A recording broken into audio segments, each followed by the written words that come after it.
Yeah, I don't know what else to say other than, the kinds of things that I was saying yesterday about, and a little bit today about trying to evaluate technologies in general and reproductive technologies in particular in a context, thinking about the ways in which norms, values shape how we use technologies, how we implement the use of technologies, and the ways in which technologies can reinforce or challenge particular kinds of values, sometimes reinforce values that we find problematic, like sexism, for example, sometimes challenge values that we think shouldn't be changed, like our notion of parenthood, for example. I think one of the things that these technologies are doing, the PGD in particular, is challenging a particular normative notion of parenthood, which is accepting any child that comes along, which is, normally what we think of good parents. Good parents are those who love their children, no matter who their children happen to be. But PGD is actually challenging this notion by making parents be those who actually think about who the child is going to be, the future child in this case, what characteristics the child is going to have. And that, can have significant effects on actually, what we think about good parents are. So much so that insofar as this notion of choosing a particular child is imposed, we might think of parents who don't choose, who just let things to nature, are acting irresponsibly. And so how can we try to prevent this, again, if this is a notion that we want to maintain, these values from being challenged? So I think that, again, one of the problems with evaluating technologies in this value-neutral way is that we ignore the ways in which, they are actually value-laden, but also we tend to focus then only on risks and benefits, and the risks tend to be considered in, relatively narrow ways, so that we think about risks to health, social risks in broad ways, but we don't think about the ways in which we can change norms, we can shape values with the use of these technologies. Again, technologies in general, these technologies in particular, given that they affect particular kinds of values that are essential to, forming families, what we think is an important aspect of, a good life, parenting. So in relation to some of the things that we have discussed, I mean, there is little doubt that these technologies have actually influenced how we think about infertility, as a disease that needs a technological solution, a medical technology in order to be solved, and that is now, while before women who were infertile, couldn't do much once you were infertile, now there is this pressure to use the technologies in ways that allow them to fulfill the role, the motherhood role. And in relation to sex selection, you were mentioning, Soraya, that there is, in some contexts, there is a choice for girls, and again, this is still in this context of how values actually influence.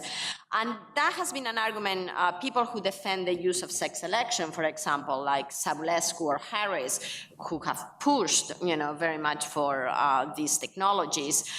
Their argument is that, at least in Europe, the use of these technologies is to select girls, again, under the family balancing argument, and that therefore the technologies are unproblematic because of this use. But that, I think that's wrong. Again, the fact that we select girls doesn't make the technology any less problematic. It might be less problematic in the sense that we are challenging an aspect of the use of the technology in contrast to selection of boys, but it's not any less problematic in the sense that it still expresses a particular notion of gender that is problematic, And it still expresses a confusion between what the technology can do, which is select a chromosome that presumably has an influence on determining sex, biological sex, and gender, which is, something that is, as we well know, not determined by chromosomal sex. So it both makes science complicit in this idea that gender somehow is determined by the selection of a chromosome, and reinforces this idea that gender is a rigid norm that actually has, we can determine by looking, at an embryo. So even if we select for girls, we are still, there are problematic aspects of that selection. And again, this is in the this context of thinking about technologies not as tools, as simple tools that can be used for good or evil, but as part of the social context in which we both develop and implement the use of these technologies. I think it's great that you wrote a paper that's really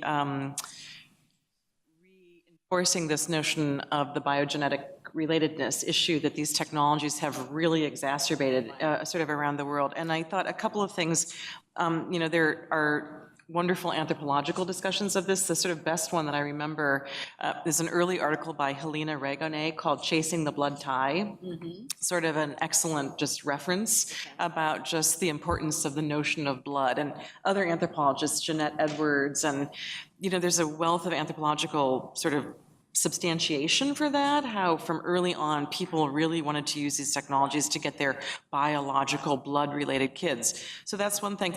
I also thought if you wanted to make this a sort of culturally, to tie it to the sort of Muslim world, it's profound here, this notion of biogenetic relatedness. I mean, all of the sort of Sunni emphasis on no third parties is a sort of an instantiation culturally of the need to perpetuate your own biogenetic lineage. So I don't know if you wanted to talk about that, but I thought you were kind of staying in a kind of Euro-American context, but it could be broadened to say that in the Muslim world, that is really the basis of the ban, if you will, the ethical ban on third parties. Third-party reproduction. So, just an expansion. I thought it would tie in so well regionally. Talk about a cultural context where it's even more important than I think in the country we live in. There is one paragraph or paper just before we start. I think it's a bit of unpacking because I'm not absolutely clear. Sorry. I'm not absolutely clear what this paragraph means.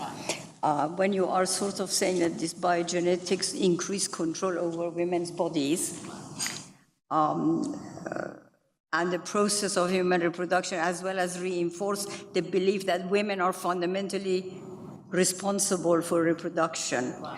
Can you elaborate a bit on that? Because this reproductive thing is a joint.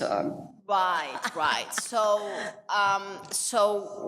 one of the latest books that I have written is Rethinking Reproduction, where actually one of the chapters is dedicated to this aspect about the gender blindness of many of the evaluations of reprogenetic technologies. So reprogenetic technologies, both, not just reproductive, but PGD cannot be accomplished without IVF. So often we talk about PGD as if it was just something that can be done in a vacuum, but cannot be done without IVF. IVF can only be done with women's and on women's bodies. Infertility can happen, as we know, whether, might be a woman or a man, the ones who are infertile, but it's always through the woman's body that infertility is presumably solved, and again, solved here between quotations because I'm not persuaded that infertility is a disease. infertility in the sense of not having genetically related children. So in that sense, these technologies reinforce this control over women's bodies that comes from the use of these technologies. That doesn't mean that women are agentless, that they go, to use these technologies because they don't know what they are doing. Clearly, that's not the case. But that's not. But that doesn't tell me much. We are obviously shaped by the norms of the societies where we live, and it's sometimes very hard to fight those norms, whether we like them or not. Sometimes we embrace them, and that's fine. But sometimes, even if we don't embrace them, it's very hard to fight them. And we have lots of empirical evidence about women, for example, who would rather not do a fourth try of IVF, a fourth cycle, but that they feel pressure because, my mom is waiting for a grandchild and my whomever is telling me I don't have kids. And so it's not like nobody is, forcing me to do it, but it's hard to fight against that kind of pressure. And once we have the possibility of doing things, we have this idea, as someone was mentioning, if it is possible, why not do it? So it's harder to say no in this context, in the context in which things are available. So in that sense of they reinforce this control over women's bodies. The aspect about women are responsible for reproduction, again, this is done with women's bodies, on women's bodies. And one of the things that these technologies, PGD in particular, again, the reprogenetics, are doing is this control over the quality of the embryo. So it's not sex that is the most relevant thing in this context. Sex is, really an afterthought. Is all of the characteristics that we can choose and that we will be able to choose in the future once we have more information about what, genetic variants do or don't do. So in that context, this is a context where women who don't use PGD, as someone was mentioning yesterday in the talk, I think it was you, Susie, women's, when they get pregnant, there is this pressure about don't drink this, don't eat the other, don't exercise too much. So there is this fantastic book that by Rebecca Kukla, Mass Hysteria, about all the pressure on pregnancy. And this book, What to Expect When You're Expecting, everybody has to follow this book, and what happens if you just are a little off of that. So that pressure on controlling what women's bodies get into themselves, much before they are going to become pregnant, is now reinforced by this ability to actually control the quality of the future baby by checking their genomic makeup. So in that sense, the ones who are going to be thought to be responsible, as they are now, again, when there are when a woman has a baby who has any malformation, for example, there is lots of empirical evidence that women feel responsible for that, more than men tend to feel responsible. So it's quite likely that in this context, the use of these technologies are going to increase this sense of responsibility that women have for reproduction. I like how you investigate the implications for the biogenetic family on values, including those of parenthood. So when you said that it's good parenting to accept any child, or what is good actually is to be so-called responsible and select for the fit.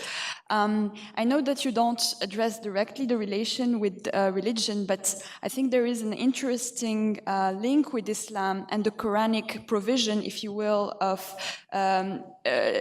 God's creation is perfection, right? So this is beyond parenthood and parents' responsibility, and attempting to correct can be seen as shirk. It could be seen as sinful, right? That there is here an endorsement of the role of God.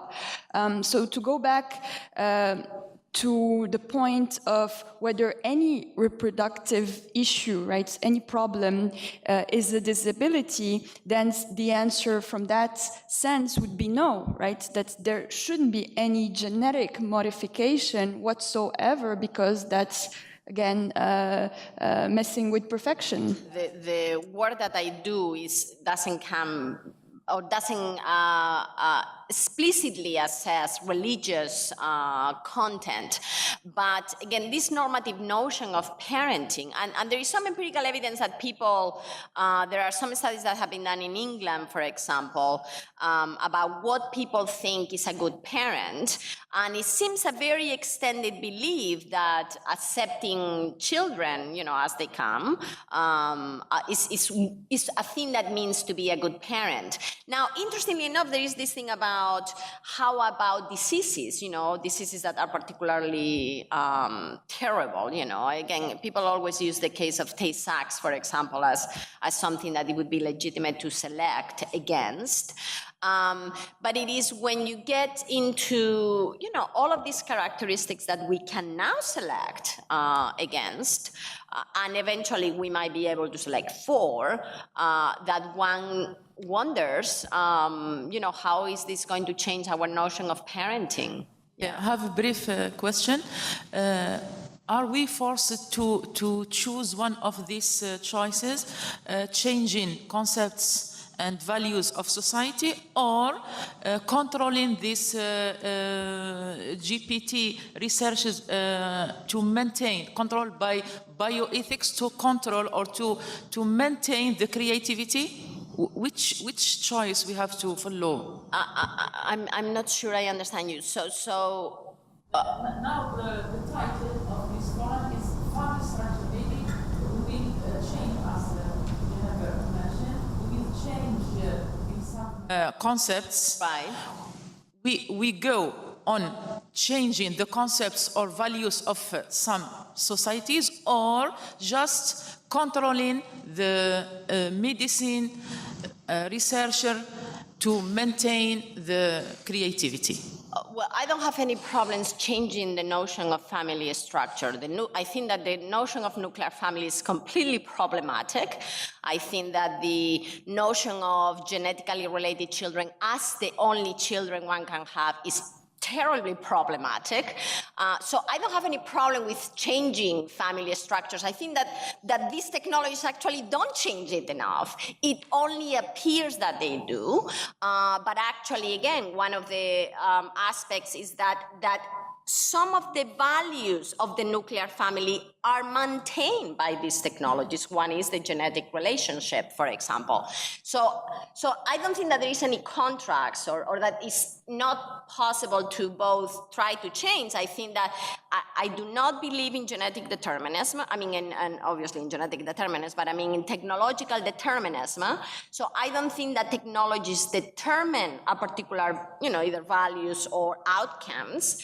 But it's very hard to change certain norms that are, dominant, like, the value of genetic connectedness. And it is, again, problematic, it seems to me, to think of technologies as neutral when they are implementing in a particular context. So there is no reason to choose. I think that technologies can be used to challenge particular values. The problem is that because we don't reflect on those values, we normally don't challenge them. But the traditional definition of family is two spouses. But now, as Jennifer mentioned yesterday, a new dimension of single mom, single dads. Yes. It's a new family structure, isn't it? Yes, but family structures, there is a normative notion of family, and the normative notion of family, which is not the majority of families. Again, normative notions have nothing to do with whether the majority of people do or don't do. They are normative. So the normative notion of family is still a biogenetic family. where there is genetic connection between at least one of the members of the couple, in general both of them, and heterosexual in most cases. Now, it is the case that the majority of families, at least in the Western countries, do not resemble that family. But that's the idea, and this is what we compare families. That's the reason why we say single parenting is a bad thing, because children don't get, the input from two people coming. So we compare these other families to the nuclear family, to the, this idealized notion of the family. And okay, I think we can come back to that if we have time after that, but I wanted to ask if there are other questions. I was just looking at the papers, if we're thinking about doing this as a sort of regional or something. The one thing I want to reiterate for you is that this argument is so persuasive for this part of the world. Right, that I to think do you it. Just tie it into this part of the world and say it's shown so clearly here, it would kind of tie it more, or sort of just a normative kind of argument they're making into something that would fit into this particular theme. And there's plenty of literature. I mean, we're happy to send it along from the Sunni Muslim world. I don't know. Exactly. I think this was one of the points that we discussed when we met, I think last year, about the possibility of basically contextualizing these philosophical discourses on new reproductive technologies and their relevance to the Muslim context or Muslim majority, either in the Muslim majority kind of context or Muslim populations elsewhere, either also in minority kind of situations. It's this thing that when you are not expert in an area, you feel like talking about, I really know very little about the Muslim world and the variety, so I get intimidated by, having to talk at all about it, because I feel like someone is going to immediately say, well, but actually this and this and this, and I'm not going to be able to respond. So that's the... But you wouldn't have, I mean, it would be very easy to write about it. I mean, just with a few references. The only part of the world, the Muslim world, where it's not really being followed is really in Iran and to some degree Lebanon. But every place else, it's just about biogenetic relatedness. And so it would be very easy to not change it that much, but just to have a section about this cultural norm plays out not just in Euro-America, especially in the Sunni majority. I love it. It would be easy to send you some references on that. Yes. What do we do with the notion that there's no such thing as an ethically neutral technology? So once we know that, what are we supposed to do with that insight? One might say, given that, we should adopt a laissez-faire approach, right? That's one possible response, and that seems to be de facto what's going on in the world. Another approach might be, no, given the fact that there is no such thing as a value-free technology, we need to have social policy over it. So I'm just curious whether you want to address that in the here or in the paper? Or? Yes, I have addressed that. Many other people. What do we do given that we know that technologies are value neutral? Well, the first thing is that when we evaluate them, we need to be aware of that because the evaluation of technologies looks very different if we evaluate them as neutral instruments than if we evaluate them as value-laden. So that's the first implication. And because we know that they are value-laden, we can reflect on what the values are that might be, shaped, transformed, reinforced, whatever it might be, by developing and implementing particular technologies. So that's another thing that we can do. And then, depending on what those values are, might be obviously either social policies or changes to the structure of the technologies, whatever it might be. There might be different solutions depending on the kinds of technologies that we might develop. But there are many things to do. And again, one of them is obviously to reflect on what those values are. I have a question. When we talk about, moral valuation of technology in general, or science, I think there is a history to this kind of question. I mean, as natural science kind of emerged in particularly within a Western context, there was this kind of emphasis that, okay, science is not interested in the issue of value, the issue of even ethics. And now I think there is a pushback on that in the sense that no, science per se or even technology is not completely value-free. So I think when we get into that discussion, I think it's important to point out that history also and the developments of this discussion over the years. What do you think? Right. No, no. What I have in mind when I say that are people like Max Weber, for example, when he talks about, the professionalization of disciplines and also the science as a profession and many other kind of philosophical kind of discourses on whether science should be involved in morality, or should morality, or whether scientists should have something to say about morality or not. Right. So that's a different issue. So there is the issue about whether scientists should be involved in policy making or advising or something like that. That's a different issue of whether science and technology are value neutral. I think science and technology are not value neutral, and I can have different opinions about whether scientists should be involved and what are the consequences of scientists being involved in policy making or advising. But of course, this is a historic aspect, the attention to values in science or in technology. But, the notion of science and technology as value neutral is a positivist notion, that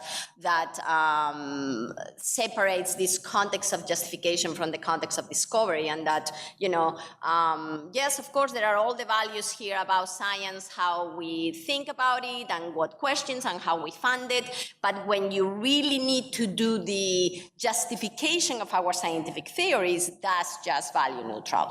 And, there's a history for why people thought these things, and, there is lots of literature that shows, well, that's, I guess what I'm trying to say is to bring this kind of discussion, or at least to give some sort of an overview, a brief overview of that. You mean for the benefit of the reader. Right. Yeah. No. The reason was that there was a limit to the word counting. And there is lots of literature on discussions about the value-ladenness of both science and technology. Yeah. Yeah.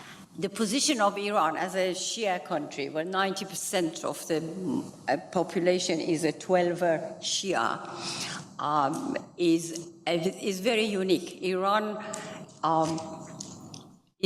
differs from all the rest of the Muslim world in the application of ARTs, in that Iran has allowed all form of donation, IVF, a third-party donation, surrogacy, sperm donation, egg donation, embryo donation, and embryo donation is the only one which has got a law passed on it. All the other these technologies have been legitimized through fatwas, religious edicts. Therefore, there are no laws, and the religious edicts vary between themselves, as I explained yesterday. Therefore, there are different views in society, and each source of emulation, each Ayatollah, each senior Islamist jurist has got his own followers, and some have allowed the application of these technologies, and some have forbidden them. Therefore, there is a variety of practices in society which has led to not just confusion, but also has allowed room for manipulation and maneuvering by all parties involved, the practitioners and the users of these technologies, because they find gaps in between these contradictions, and they make use of these technologies as it befits their own agenda of what reproduction and having a family means, which then justifies my conclusion, which I'm going to come to. So Iran differs in that respect from the rest of the Muslim world, but it also differs from the rest of the non-Muslim world in that it agrees with the Muslim world that ARTs can only be applied within the marital union and heterosexual couples. So in that respect, many of other countries in the world which have allowed a gay couple or unmarried couple to make use of this. So that makes Iran a very special position. Otherwise, these technologies have been going on in Iran since the late 1980s, early 1990s, and as the new technologies have being offered in the market, Iranians have been very quick to make use of them. So now every technology which has come to the use is practiced in Iran. And I was talking to some of the physicians about mitochondria. And the doctors said, oh, we have got several students who are doing their PhDs on that, and soon it will also be, applied to Iran, which also some of the ethicists have started talking about the implications of, having three parents and what that means. And the role of mother is becoming more and more prevalent in that kind of considerations. But I also, in my presentations, tried to link the importance of infertility becoming obvious in Iran and being paid attention to with its links to population and the state policy towards the population, because the Iranian state had not paid any attention to infertility because they were so engaged in trying to reduce the population, which was growing from the 1960s onwards. And before the revolution, the Shah's policies were also to reduce the population growth, although they never called it controlling the population. They called it the regulation of the family, because that would have gone against all the norms, existing norms of having, trying to reduce the family. When the Islamic State took power and we have effectively a theocracy in Iran, they saw the population explosion as a threat to the policy of the state, and they engaged very seriously with the policymakers, the religious Islamic jurists and rulers, to reduce the population. And the population policies of Iran were highly successful, and they won the United Nations Population Council's prize for succeeding within 10 years of bringing the population growth from 3.9 down to 2.1. And currently, the total fertility rate has fallen to 1.2, which is below the replacement level. And that has caused so much alarm among the authorities and the state that they have reversed their policies and they have become a pronatalist policy. They have dismantled all the policies of the previous, the 1986 to 1996. But what has happened is, and I'm just linking that with Marcia's paper, which is talking about this drop in population policies, that whatever the state is doing to convince people to have more children, people refuse to have more children. And several studies have shown that the young married couple who have been married for 5 years, they either have one child or don't want to have any children. And this is true of rural areas as well as the urban areas. So there isn't a divide. So these values which were anchored during the population policies, which were aiming at reducing population, are so deep, it has created new values, as well as all the other social conditions which we have talked about. The young people, I remember I was in Iran in 1996 when the populations were in the full swing of reducing the growth. And women who I was working with would come home and say, well, our children can come home and tell us, please don't have more than 2 children in the family. We are ashamed to go to school and say there are more than 2 children in our family. The children told their mothers, you are not battery hens. Why are you having so many children? So those children are now at the reproductive age. And there are those ones who don't want to have children, as well as all the conditions that Marcia explained in her paper about women don't want to have necessarily children. And what actually the population policies did, they had to include women in their policies because they knew unless they include women, they were not going to succeed. And that gave the women a license to take charge of their own reproduction and stand up to their men, because often men did want more children, but the women would say no. Agha, meaning the Ayatollah Khomeini at the time, he himself has said that we shouldn't have more. So that gave the women a license to sort of be included and take part. So this was the history, but when a census in Iran in 2011 showed that there was a drop in the population growth, the state started developing new policies to increase the population. And at the same time, there were these studies which showed that the high rate of infertility was very high in Iran. I mean, for example, one survey of 17,000 couples showed that there was 20% infertility among these couples. Another survey showed there were 3 million infertile people, and the state immediately saw the potential in helping the infertility treatment, infertile couples, to have children as one of the means, many means of increasing population. And therefore there was a shift because the treatment of infertility had been in the hands of the private sector entirely with almost no help from the state. But the state moved in to take charge of the infertility treatment, and it became a matter of public health issue. And even the insurance companies which treated infertility treatment as cosmetic surgery, because it all happened outside the body, and were told by the Ministry of Health to include that as a disability. The infertility became a disability. And that is where it was. But as to very quickly as how to, because you were asking me how is it that the application of third-party donation was allowed in Iran.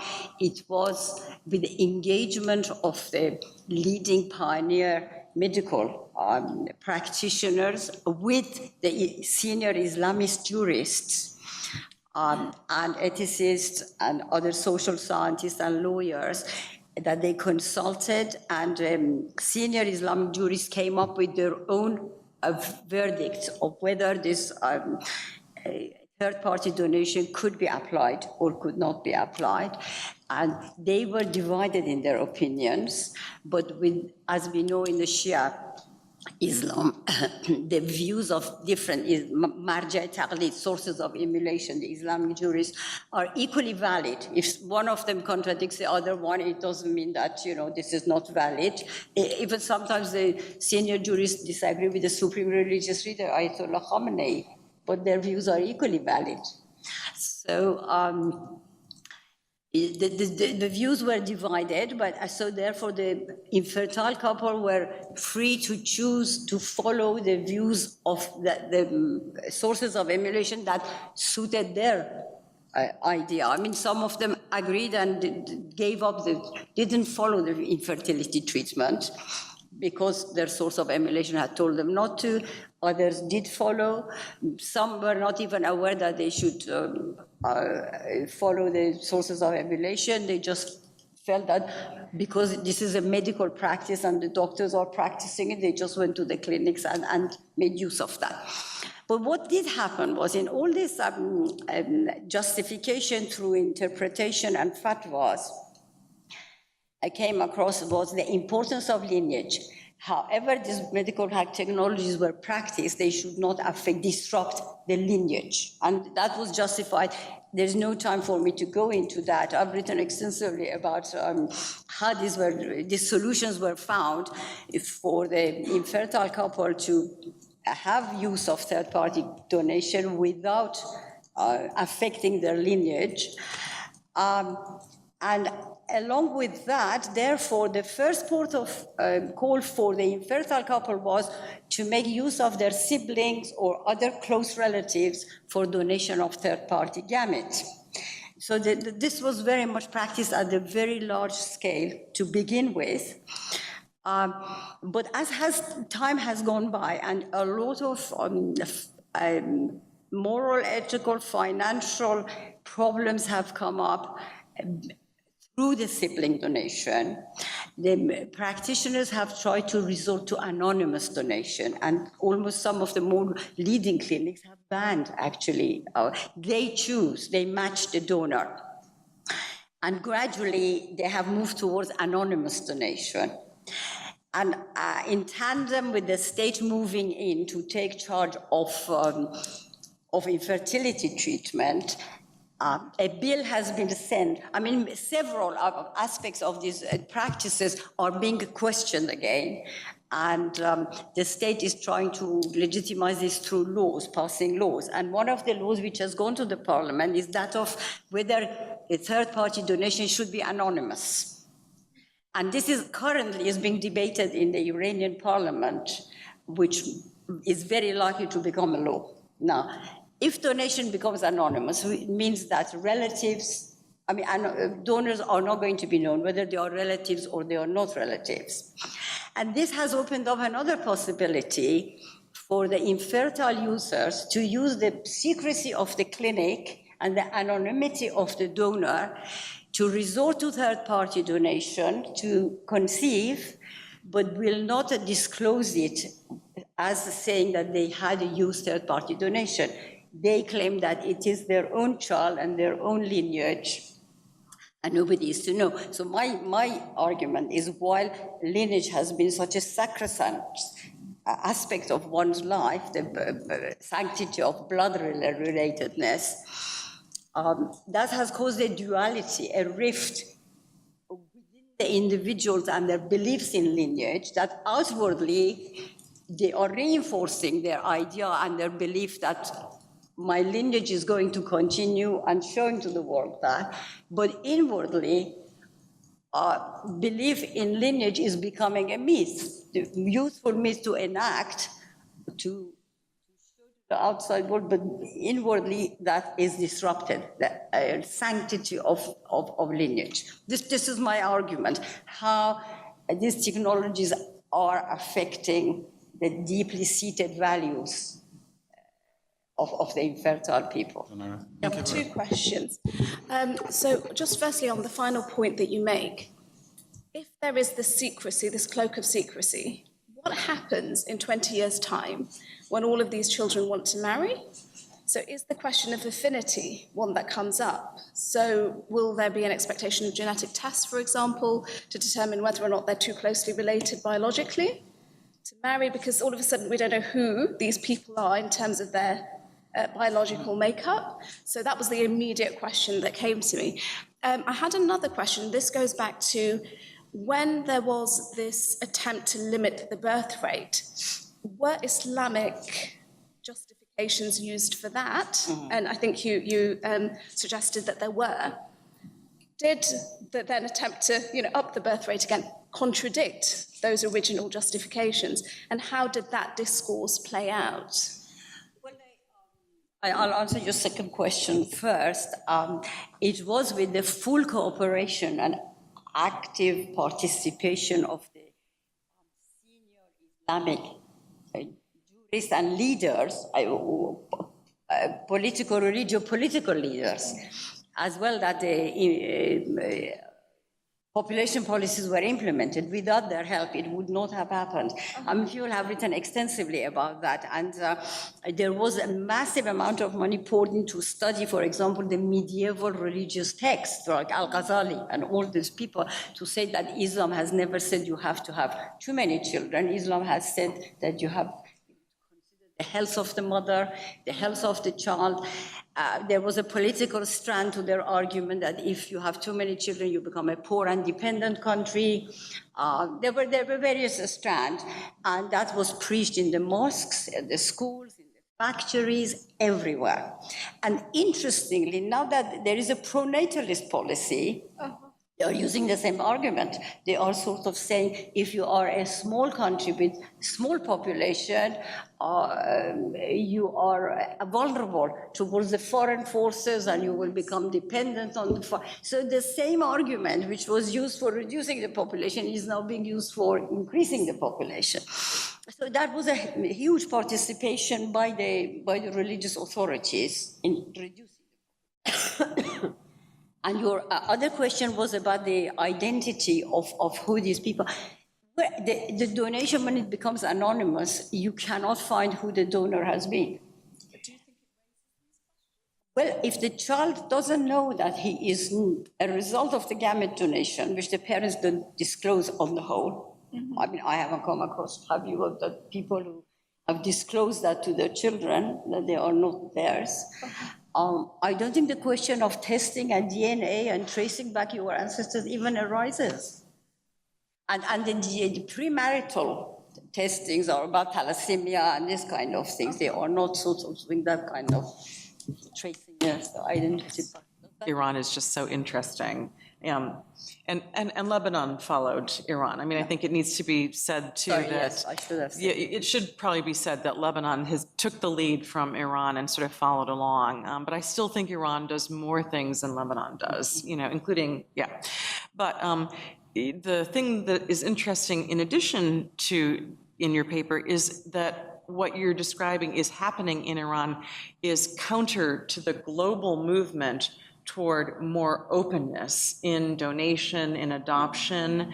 The move, for example, in the UK, that there isn't going to be any more anonymous donation. Everything has to be open and known. So this is a counterintuitive example, which I think it would be pointed out nicely in your paper, that they mostly had known donors in Iran, and it all kind of went wrong, right?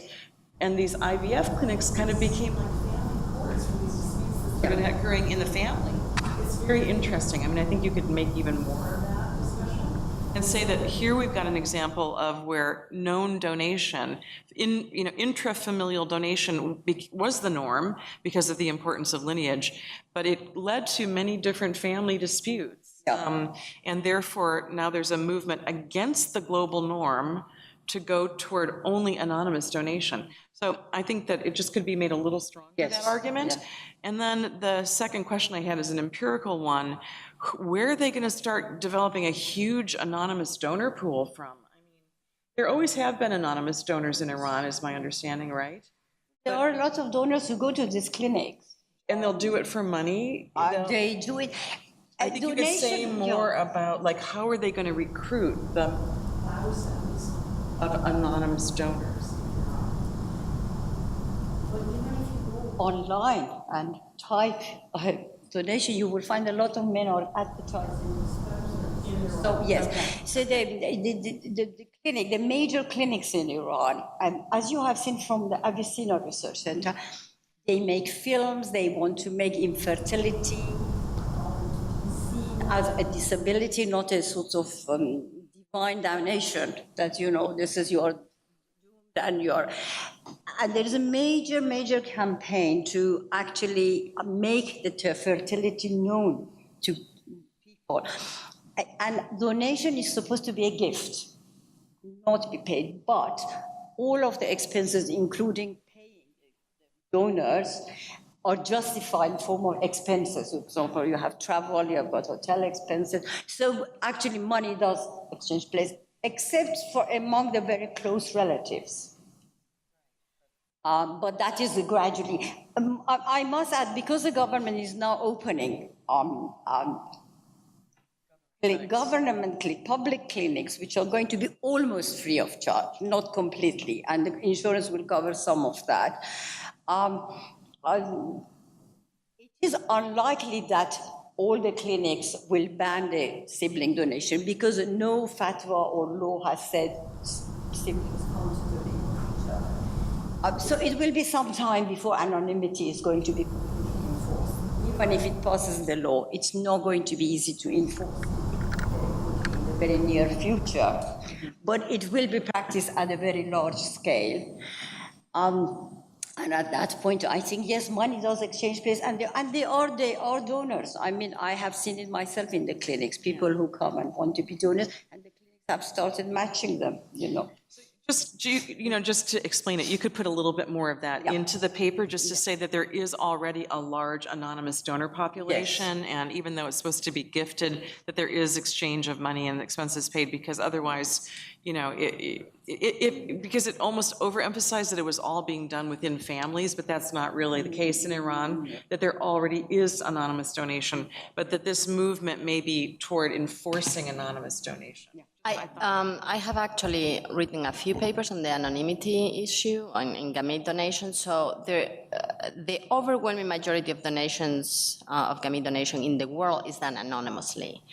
So there is a trend. It is done anonymously. Yes, it is done anonymously. So there is a trend, particularly in Europe, of countries trying to pass legislation. England was one of the first ones, but the majority of donations are done anonymously.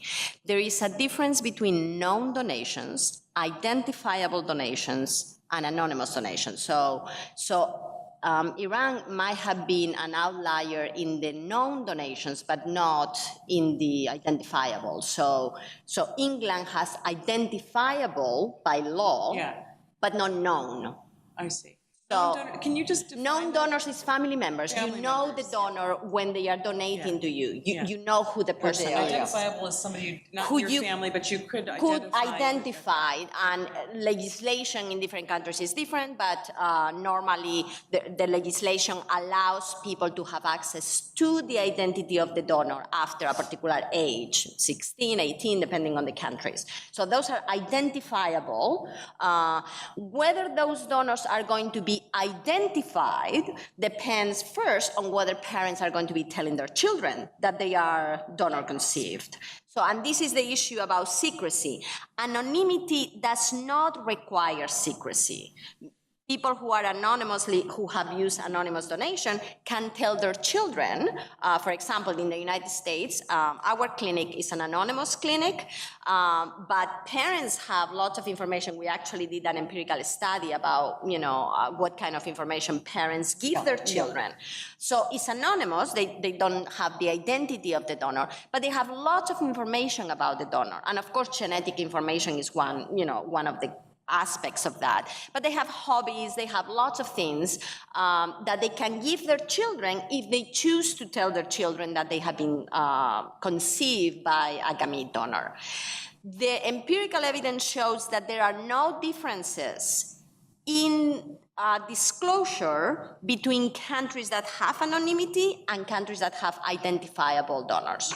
So anonymity itself is not a reason for lack of disclosure, for secrecy.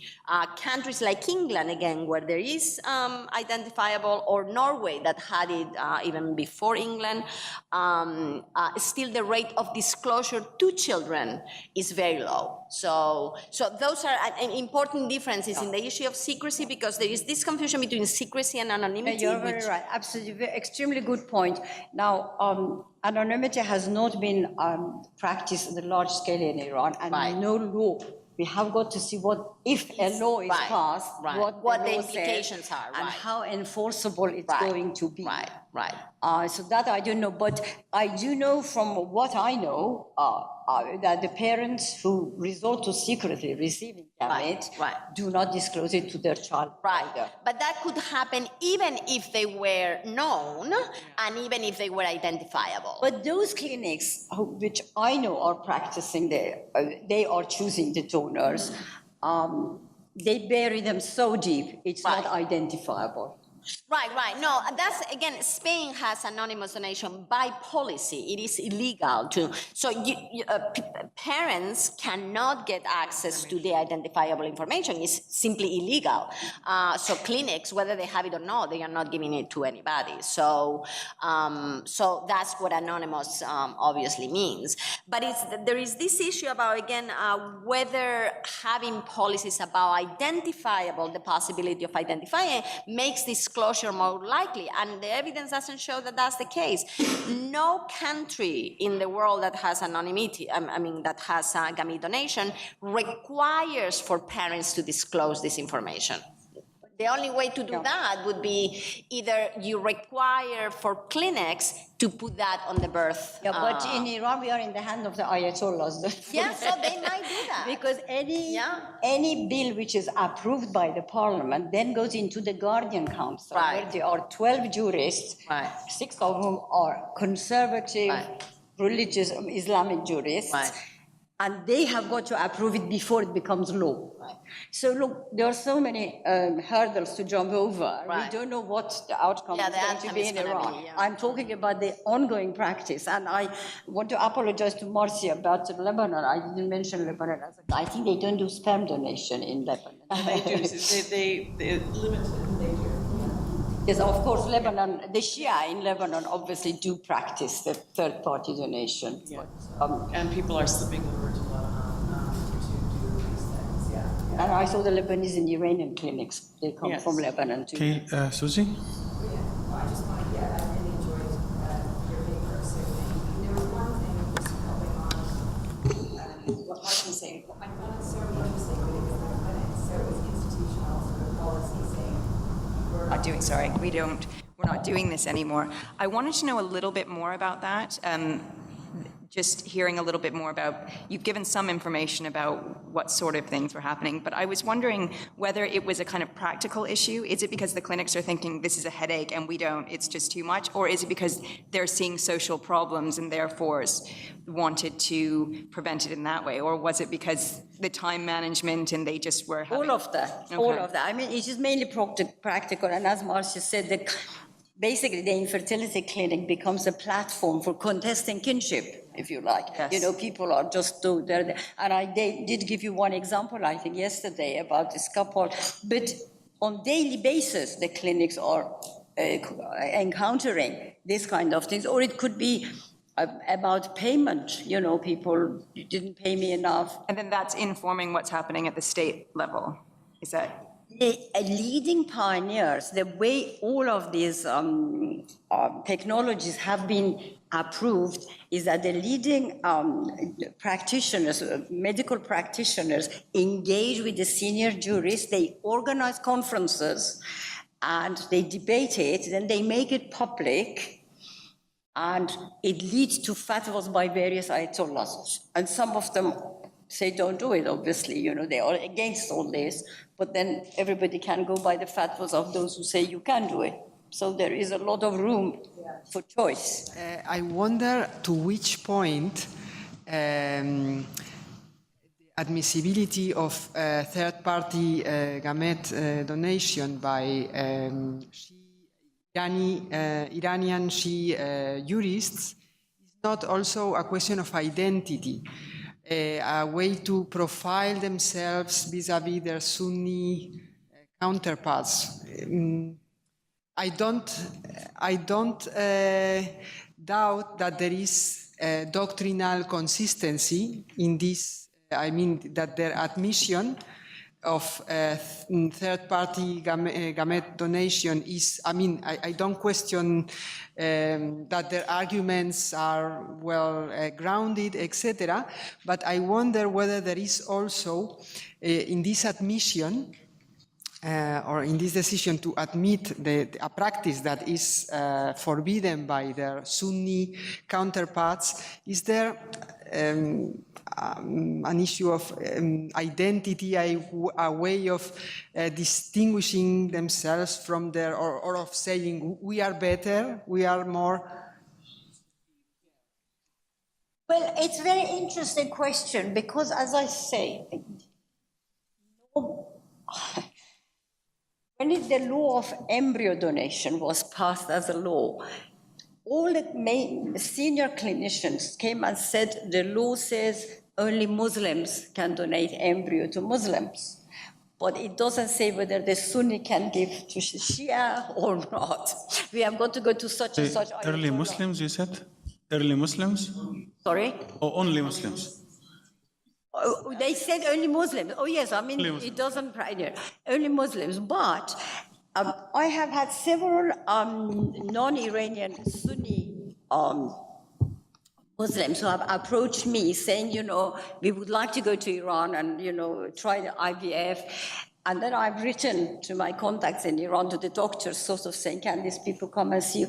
And they say, well, we have got to clarify, because certain of these technologies are applicable to Sunni as well as to the Shia, but certain, we have got to get permission from an Ayatollah if the infertile people are Sunni. So there are lines drawn. But isn't it also true that some Shi'i scholars also align more with Sunni rather than Shi'i when it comes to objecting to some of these, like gamete donation and surrogacy? There are some Shi'i scholars who oppose these procedures as well. That was in the paper, that there are three sort of groups. There are the ones who really just are like the Sunni and say this is all wrong. There's some who allow some of it, and then there's some who are completely permissive, right? Yes, yes. But I do want to say, I've written this, there are Shia gametes going into Sunni bodies. There really are. I must say, you know, there are. I mean, there are a lot of Sunnis who know that they're not supposed to be doing this, who come to Lebanon and Iran to get, especially egg donor. Egg donor is the main global movement, you know, and actually, I mean, I always say it's like shows the compassion of husbands. And in terms of the justification, it was that if you don't provide donor gamete, it's going to cause the marriage to break up. It's going to be bad for women. It's going to be psychologically devastating. And actually, Ayatollah Khamenei said it's to save marriages. You know, we talked about that yesterday. It was justified to save marriages, and so, you know, use donor egg, it's going to prevent a woman from being divorced by her husband. It was almost a feminist argument, but yeah. But that goes back to the issue of necessity again. How can this be evaluated on the scale of necessity? But again, this is from a Sunni perspective rather than a Shi'i perspective. The question of necessity, I mean, whether you can justify that to save marriage or this, whether that can qualify as a case of necessity or not. But that would be an argument. Some of these fatwas are interesting. For example, Ayatollah Khamenei was asked whether a donation was allowed, third-party donation. He said, it is allowed as long as there is no touch or gaze, but it doesn't make it clear touch and gaze between who and who. Is it between the practitioner and the patient? And also, when I look at some website, for example, Shia Iranians from India write to some clinic in Iran and saying, I want to come and get treatment, but I want a Shia egg. You know, we are Shia, and as if egg has got a gender, you know, so I only want a beautiful Shia egg. So it's just, yeah. So, you know, that is. There is this issue of Sunni Shia, but of course we have got a very small minority Sunni. 5% of Iranian population is Sunni, but we do have a lot of Sunni, as you know, come across to get treatment. It's very interesting to see these developments that have been happening in Iran over the years when it comes to these reproductive technologies. And I see, you know, initially there was this move to allow third-party donation. And I read your chapter on the downside of that. And then now we hear about anonymous donation. And then it seems that we're going back to third-party donation. And then how people are going to deal with these side effects, if you will. Will there be some sort of phenotypical kind of analysis when people receive these or shop for these gametes? Are these things discussed, for example, or not? And the other point in your paper, an abstract, you talk about purity of the blood. So I was not clear on how this sibling kind of donation is categorized or is accommodated. So does this mean that when this happens, then people can use their names? Like if a sister gets the egg or a brother gets the sperm from his brother, for example, he still can attribute the resulting child to himself rather than to his brother? Because earlier we heard some juristic discussions about, you know, paternity or lineage, that it should be attributed to the genetic kind of contributors or the progenitor, right? So does that also apply in the case of sibling donation or not?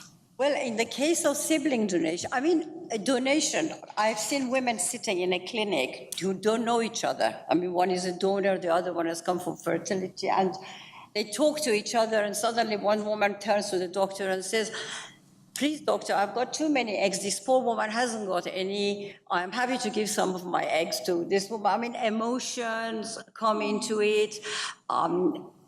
Anybody can donate, but the doctors are very worried because they say one woman who's a donor comes here and then goes to the next clinic and to the next clinic, and we keep saying, well, you can't do that because you're creating so many, you know, the pool, I mean, that you are giving your eggs to so many clinics. But there is no controlling them. There is no enforcement, basically. So, but when it comes to relatives donation, sibling donation, I mean, there are fathers who donate sperm to their sons, the brothers who give sperms to each other.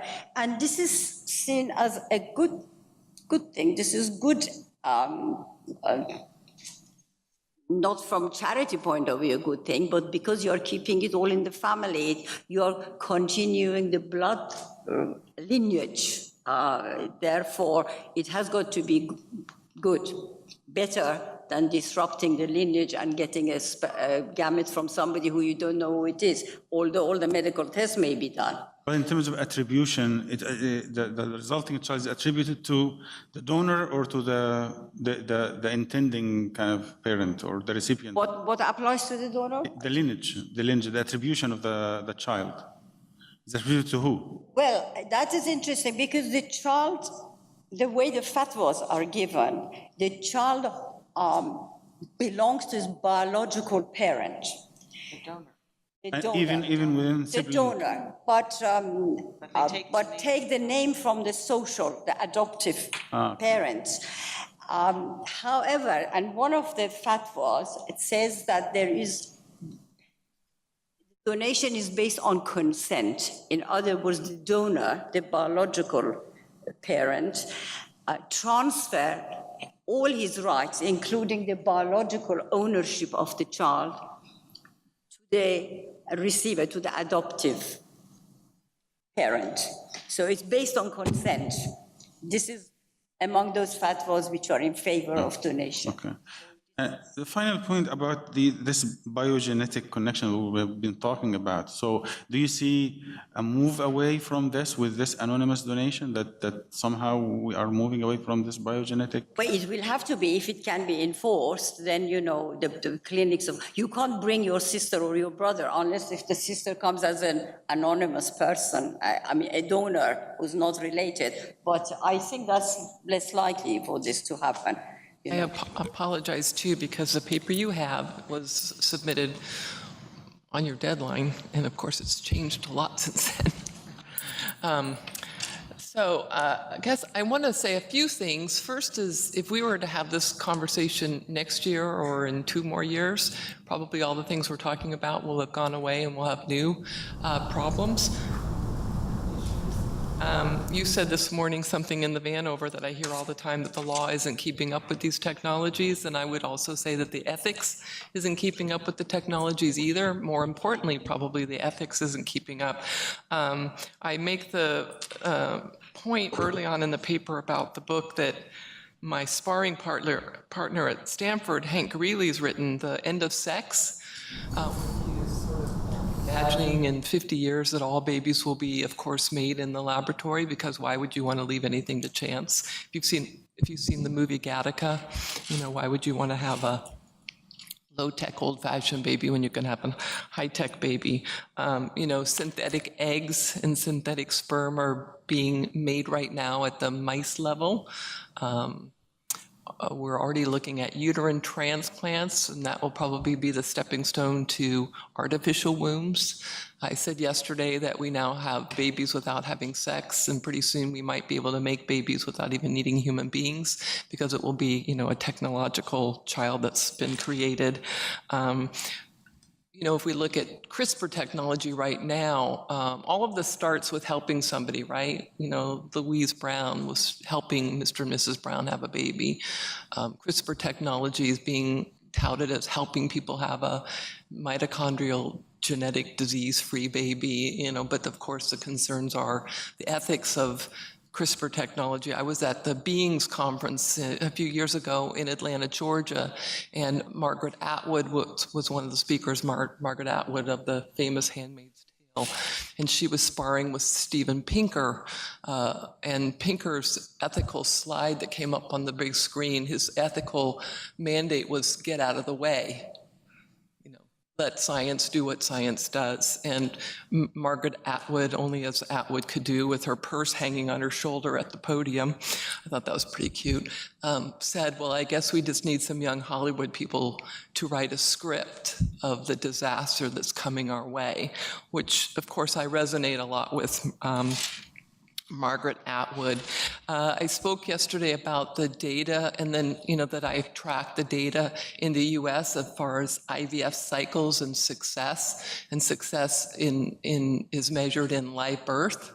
And the most current data we have, and this comes through the Centers for Disease Control, is the 2015 data, because it takes a while to close out the year, collect all the data, analyze all the data, and issue the report. And it showed that in 2015, we had 182,111 artificial reproductive cycles in the US, and that resulted in a little over 71,000 births and a little less than 60,000 live births. Live birth is just a baby that's born alive in the labor and delivery unit. That doesn't mean they live, 5 minutes or 10 years. It's just they are documented as a baby born alive.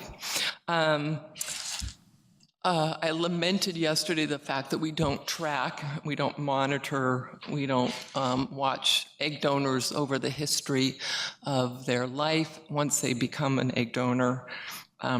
The Institute of Medicine and Natural Resource Council published a document in the early 2000s. It was a document around the debate around human cloning and the need for eggs for research. Of course, they listed the acute risk to the egg donor as ovarian hyperstimulation syndrome, problems with anesthesia and surgical complications and stroke. And then, of course, the longer-term risks that they outlined in the report were breast, ovarian, and endometrial cancers. They also made the point that other cancers couldn't be ruled out too because of the impact of the hormones that the donors take. When I talked about the paper that we had difficulty getting published, the 5 case reports, part of our hope in publishing that paper was to compel the industry to monitor, track, follow, whatever. And that has not happened, but what has happened is 3 more egg donors have stumbled upon this paper and contacted us because they've now been diagnosed with breast cancer. So we're looking at kind of what to do with these more cases that are coming forward. It's sort of like the early smoking tobacco debate, when Big Tobacco was saying there's nothing wrong, please smoke, it's fine. But again, the fact that we don't track, we don't monitor, we don't have any of these long-term studies. Moving on to surrogacy, there's a couple of reports that have come out recently, one just a few months back in fertility and sterility, and one came out about 2 years ago now at Loma Linda University, which is a hospital in my backyard in the state of California. But the fertility and sterility report called Perinatal Outcomes After Natural Conception, so comparing a natural conception, a natural pregnancy, with IVF used in the gestational surrogate, the authors found that the neonates born from commissioned embryos, embryos made from IVF, and carried by the gestational surrogate have higher incidences of preterm birth, low birth weight, maternal gestational diabetes, hypertension, placenta previa, compared with live births that were conceived spontaneously and carried by natural mothers. And the authors also found that these gestational surrogate pregnancies were overwhelmingly delivered by C-section, even though cesarean section was not necessarily indicated. Part of the C-section delivery is trying to impact negatively that maternal-child bonding, not allowing that mother to labor and deliver those children. The report that came out of Loma Linda by Dr. Alan Merritt and his colleagues. Merritt is a perinatologist that works in the neonatal intensive care unit, so he was just observing all this sort of ill health and prematurity at his hospital. And his article came out in the World Journal of Obstetrics and Gynecology, Outcomes of Surrogate Pregnancies in California and Hospital Economics of Surrogate Maternity in the Newborn Care. He looked at 2 years of surrogacy in his institution from 2012, the beginning of 2012 to the end of 2013, and he found an increase in multiple births, neonatal intensive care admissions, length of stay, and hospital charges beyond that of naturally conceived children. And he even saw that in just singletons. So sometimes the argument is, you know, these complications that the surrogate mother has is because she's often carrying high order pregnancies, you know, twins, triplets, or quadruplets, but he found that also among singletons. They had a 26-time increase in charges in the single birth of a gestational surrogate mom, a singleton, and in triplets, they saw 173 times increase hospital charges. And that all just translates to the high-risk nature and the complications and the longer hospitalization stays. I think I wanted to, let's see, I had a couple of other, moving on to the children are all right argument. That the New England Journal of Medicine, one report, children born through assisted reproduction are much more likely to suffer, again, low birth weight, very low birth weights. Children conceived through IVF, another journal talks about the epigenetic issues that I discussed yesterday. You know, that's a whole new field that we're starting to understand, you know, the gene expression, the turning on, the turning off of genes, and that's implicated by, you know, the birth mother, going to be the surrogate mother or the natural mother. A Journal of Child Psychology and Psychiatry found that surrogate children showed higher levels of adjustment difficulties at age 7. The absence of a gestational connection to the mother may be more problematic. The study also reported that there might be underreporting because intended parents want to promote that their children are just fine. And I think that's it, but I guess what's most troubling to me is the dichotomy between seeing the infertile couple as the patient, but seeing the third party as the vendor. So in one instance, our attention is toward the intended parents. What do they need? What do they want? What do they desire? And how can this third party be accommodating in meeting those needs and not necessarily being attentive to the ill health or the damage or harm done to them in the sphere and the spirit of medicine that's supposed to operate in a do no harm model and not have this commercial contractual overlay that I think is problematic. So anyway, hit me with your best shot.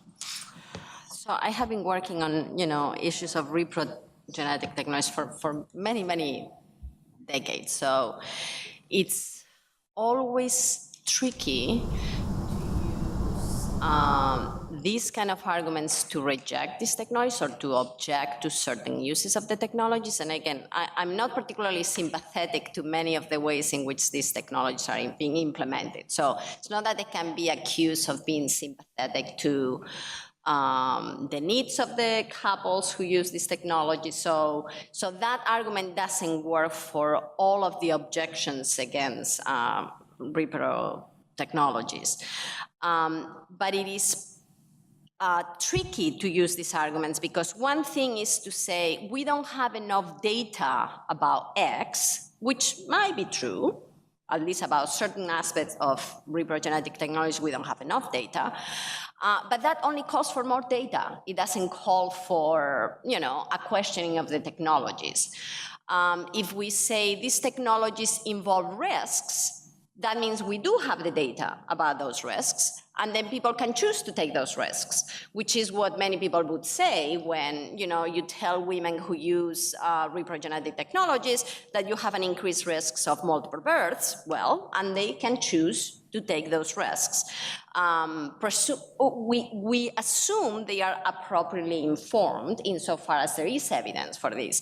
So either we argue that there is no evidence whatsoever, which is not the case, that the evidence is limited, but we make choices with limited evidence all the time when there is uncertainty and when there are risks. So this is not particular to these technologies. It's the case for most medical technologies. So those arguments are not strong enough to either oppose the use of certain ways of using these technologies or to reject the technologies at all. I disagree. I think it's one thing for you to make that case, and I would agree in the case of the intended parents. Here's what we know, here's what we don't know, here's what we think. Do you want to move forward? I think that's a whole different thing than when you're going to a third-party healthy person, asking them to make a decision to do something that's not, there's no medical indication for them to do this. It's not like I have cancer and I've been told the pros and cons, the harms, the risk of a certain type of treatment, and then I weigh those. I think that's much different. But in the setting of the surrogate mother or the egg donor, where there's absolutely no medical indication for her to do any of this to her body, and the corruption, I think, of money coming into that, which we don't see in medicine elsewhere, with organ donation or... So those are two different issues. So one issue is whether people can choose to take risks even if they don't get any medical benefit. So clearly people do choose to take risks even if they don't get any medical benefit, like for example, egg donors or surrogates. Now, how free that choice is an issue. Again, in particular contexts, that choice might not be very free, but in other contexts, it might be as free as any other choices that we might have. That's different from, can people choose take risks because they have financial benefits? And we do that all the time. In all contexts of our lives, we choose, again, I put choice here between quotations because, how free that choice is going to depend on many things. But, being a police person is obviously risky, and people, become police people. For money, not, for the But I good don't of their think hearts. pregnancy is a job, so I don't take That might well be the case, but that's a different argument then. That's a different argument that people choose certain kinds of activities because they are risky or because they have information. Then the argument is pregnancy or certain aspects of human life should not be commercialized or should not be sent to someone else. That's a different argument. It has nothing to do with risks. It has nothing to do with information then. Sure, people can voluntarily agree to take on risk, but then when you look at things sort of systematically, you notice that the way society ends up apportioning risk is that risk ends up being sort of shunted off onto sort of certain classes of people on society. So, it may be, in fact, for example, that a lot of people find military service very fulfilling, but who ends up enrolling in the military? People from the working class, right? And so society just chooses, as a matter of fact, maybe they don't even choose this, but the way society is structured, that risk is borne by people of a certain class. And you see that again and again and again and again. Risky industries are sort of populated by people who are not from the middle or upper middle class. I grew up in an upper middle class family.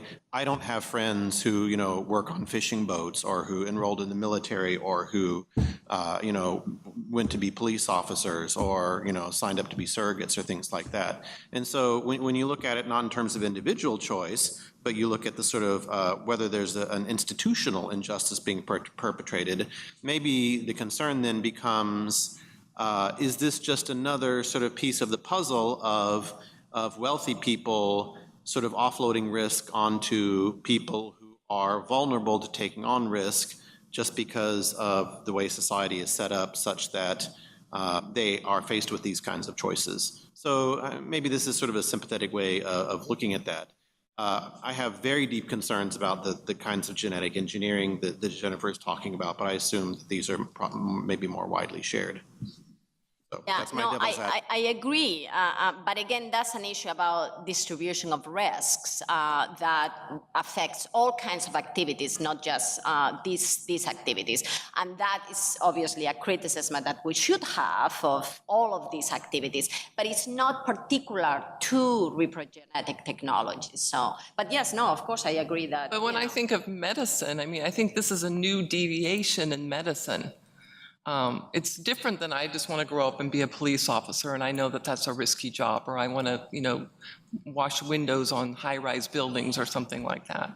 But this is a deviation in medicine. It is willing to risk one person's potential health because we need something from that person for somebody else. We do that in clinical research all the time.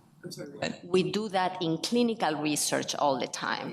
Human subjects put their lives at risk for the benefit of other people. That's what research does. Okay, but IRBs and the clinical research project is all built on safety and Correct, steps. but then it's not that this is an exception in medicine, is that the fact that we don't have IRBs in this other context is an exception. But medicine has been putting people at risk for not their own benefit. Of course.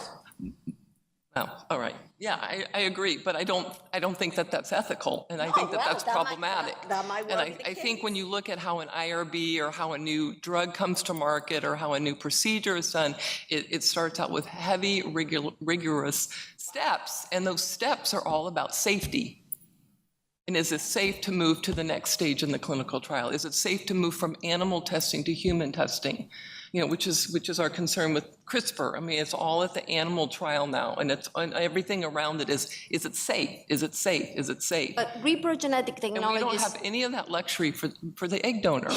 Reprogenetic technologies are well known for having very little testing before they have gone into the clinic. Most reprogenetic technologies have gone from mice to humans. I know. I mentioned yesterday Gina Correa's book, The Mother Machine, where she recounts decades of research on women, often not even with their consent, often with not even their knowledge. If you read Lisa Mundy's book, Everything Conceivable, she talks about one of the leading reproductive endocrinologists in San Francisco, in my backyard, who literally describes it as throwing spaghetti on the wall and seeing what sticks. If you follow egg freezing technology, every year it's we have a new and improved way of freezing eggs. We have a new and improved way. We have a new solution. We have a new machine. I mean, this is human experimentation. We're learning as we go. And oftentimes the children are unconsenting research subjects. Yes. Just a comment, something else to consider, and I think that there is here a greater risk of commodification of reproductive capacities in this field, maybe more than others, because, for instance, thinking about how we manage to, let's say, take out this consumerist, right, maybe background for organ donation compared to reproduction. So just, I think Glenn Cohen, right, that I mentioned earlier, talked about this problem of commodification in reproduction technologies.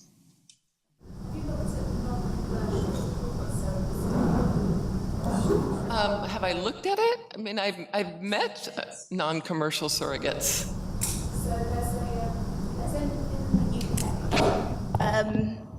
We do have surrogacy, but it has to be non-commercial. And in terms of the baby, at the end of the process, it's the birth mother that's considered the mother until parentage is transferred to the parents. So is that different model something that tackles some of the issues? I think if you look at the studies that I quoted that were Alan Merritt's study and the fertility and sterility, these high risks, it has nothing to do with the mothers being paid or not. I mean, just because if you remove the monetary compensation, it doesn't make these risks in these hospital stays and these situations with the children go away. I also think that I've seen it in my own country. I mean, you can look at New York State. Right now, New York State does not allow surrogacy. And there's a bill that's been introduced in New York State to allow commercial surrogacy. And the argument by the senator who's drafted the legislation is if we don't pay women, we won't have women to meet the demand. Because how many altruistic surrogates are out there willing to be 9 months pregnant and not be financially compensated? We know it's going to be a smaller number. That's always been the debate around gamete donation. If we take the money out of it, how many women will literally donate their eggs? How many men will donate their sperm for free? You know, the numbers will not meet the demand. I see most of the comments or questions, they go back to the issue of the evidence, whether there is reliable evidence, whether the evidence is sufficient, and whether the cases that that you use, for example, to make this, you know, will take critique of some, at least, applications of reprogenetics or genetic and reproductive technologies, whether they are representative of reality, whether there is a counter evidence. I don't know if I have anything to say to add to that. I guess what I'm really struggling with in this room and perhaps in my work larger is why are we willing to perhaps make some people sick, something with their body that they don't need to do with their body? I don't understand as a matter of public policy, public health. I don't understand as a matter of the common good and our shared concern for humanity. And of course, you know, my larger concern is in the spirit of medicine, when medicine is supposed to be a healing, treating, relieving of suffering discipline.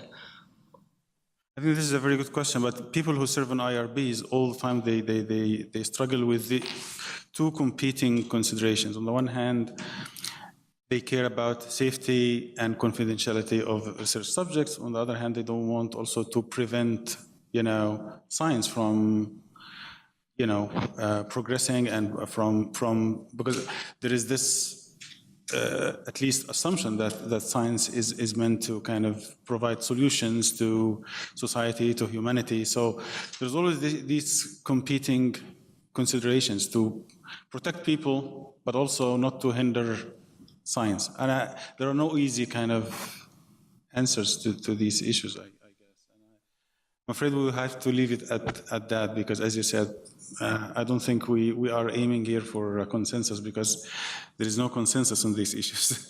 So we'll have to just leave it at that.